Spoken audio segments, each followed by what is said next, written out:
Meus amigos, começou hoje em Davos, na Suíça, o Fórum Econômico Mundial, que vai até sexta-feira. E hoje mesmo um jornal suíço deu uma interessante notícia.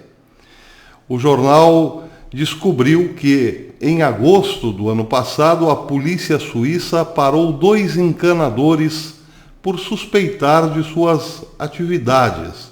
Os encanadores andavam pela cidade já há alguns dias e, quando foram interpelados pela polícia, apresentaram 2 passaportes da diplomacia russa.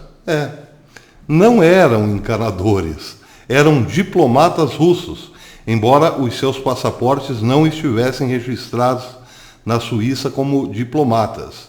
Eles entraram sem o privilégio de serem diplomatas e trabalhavam como encanadores.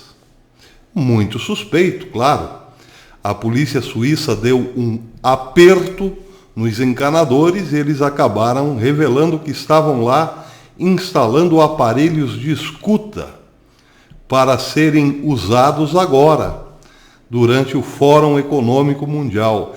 Eram 2 espiões da velha KGB instalando a sua parafernália para ouvir o que os líderes mundiais conversam em reservado. Espionagem na cara dura.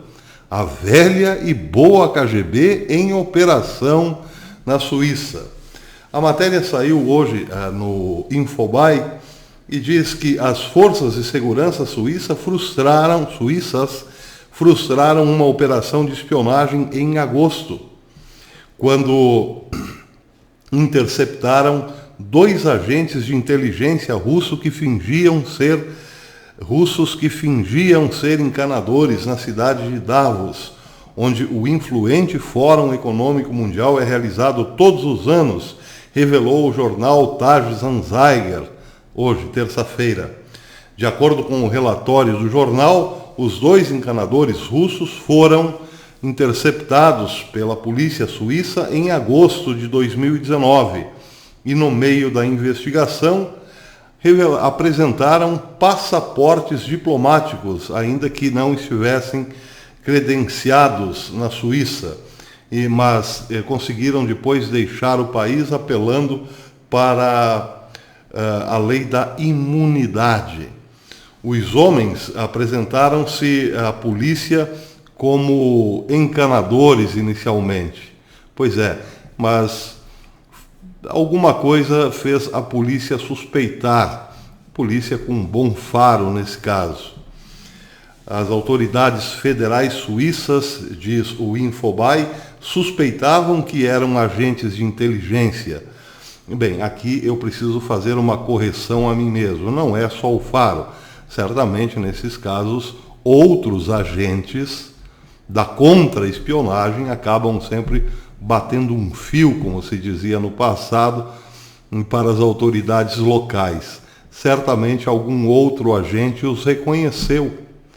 Claro, Davos é uma cidade que recebe as autoridades do mundo inteiro, e é evidente que muitos outros agentes, além dos russos, andam por lá de quando em quando. Eles foram simplesmente flagrados.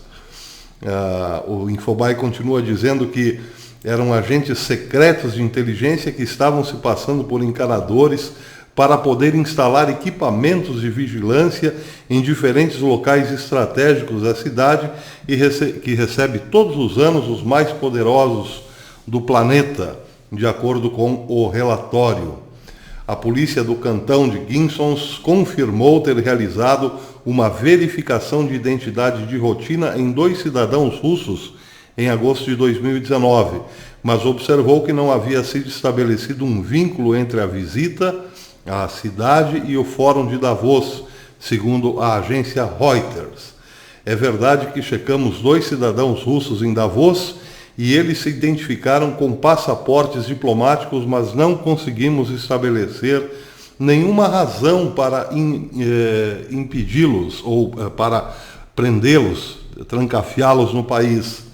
portanto, logo nós o liberamos, disse uma porta-voz da polícia, negando que os homens foram liberados por serem encanadores.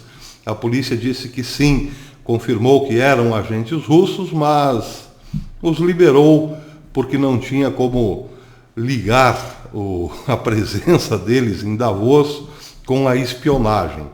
Pois é, eles estavam apenas colocando aparelhos de escuta, mas isso não quer dizer, evidentemente, que há uma ligação entre os aparelhos, a presença dos agentes na Suíça e o Fórum Mundial. Claro que não. Isso é para evitar, evidentemente, uma complicação diplomática entre Suíça e Rússia. Mas que realmente estavam lá para espionar, não resta a menor dúvida.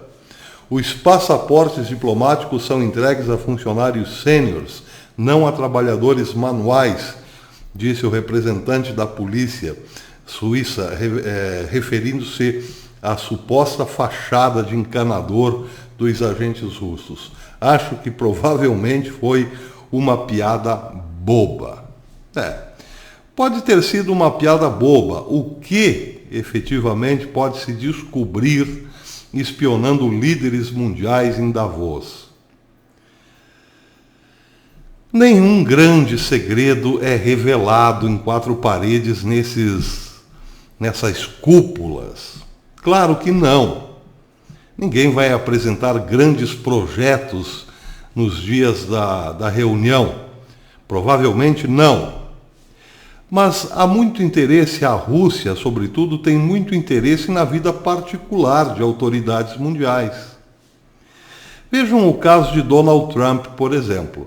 Nós costumamos dizer que Trump foi atacado dia e noite desde a primeira hora em que entrou na Casa Branca como presidente da República.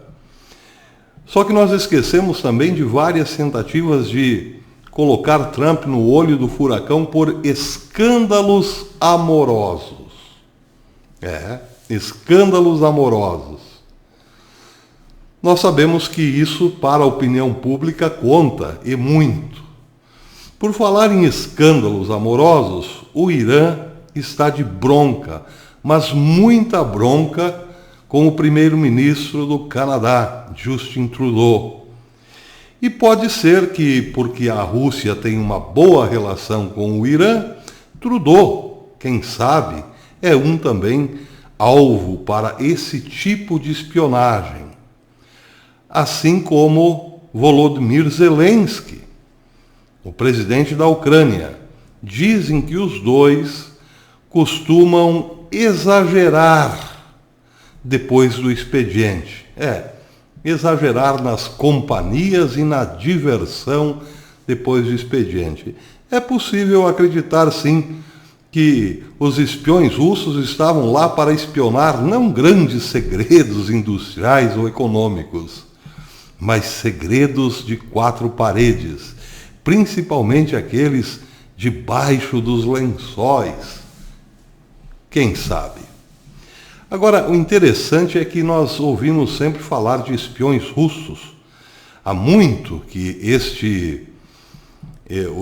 os espiões russos, os chamados espiões russos, estão na mídia. Basta ver os casos de radiação por polônio na Inglaterra e assim por diante. Mas e da CIA, eu me pergunto? Alguém tem ouvido falar da CIA nos últimos anos? Pois é, a CIA se apagou. Interessante, porque quando Donald Trump subiu ao poder, gente importante da CIA começou a trabalhar contra o governo. E nunca mais se ouviu falar muita coisa dos espiões americanos. Curiosidades. O impeachment de Trump passa por uma fase agora de discussão entre as duas partes, defesa e acusação. Isso se estenderá amanhã, o dia todo, para depois, quem sabe dali, se estabelecer o prazo, o dia, a hora da votação propriamente. Nós estamos monitorando, essa é a parte um pouco chata e burocrática da história. Vamos entrar mais quando enfim, o caminho se estreitar, a votação propriamente dita. Lembrando, nós estamos no Dailymotion. Se você não conhece a plataforma, clique no link, eu vou deixar o link aqui na descrição. Esse mesmo vídeo está lá no Dailymotion. Amanhã depois, o YouTube pode realmente nos secar pela raiz, e aí temos uma alternativa. Eu conto com os amigos, a presença, a força dos amigos lá no Dailymotion. Vamos ajudar o canal Professor Belei a continuar dando notícias e os seus cursos de filosofia, se Deus quiser. Um abraço a todos. Até depois.